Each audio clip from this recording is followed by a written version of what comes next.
броени дни преди да излезе най-новия клип на Тумбайто и Калин Вельов, хванахме перкусиониста да танцува латино ритми. Това се случи не къде да е, а на откриването на летния сезон при анасоновите коктейли. Не се сдържахме да попитаме какво и как предпочита да консумира Вельов. Анасоновите напитки, аз естествено пробвах въпросата анасонлийка, много ми хареса.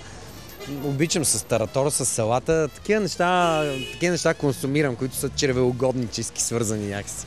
Успяхме да измъкнем и малко повече подробности за бъдещото самостоятелно парче на певеца. Ние така по традиция с Тумбайто преди лятото изкарваме видеоклип. Този път песента си е вече дует на Мартини Долорес. Получи награда в Златна пролет радиоконкурса на БНР. Обещаваме от Клуб Нюз да бъдем първите, които ще ви покажат най-новия клип. Не се сдържахме и полюбопитствахме защо чак сега сексапилният изпълнител реши да го играе соло.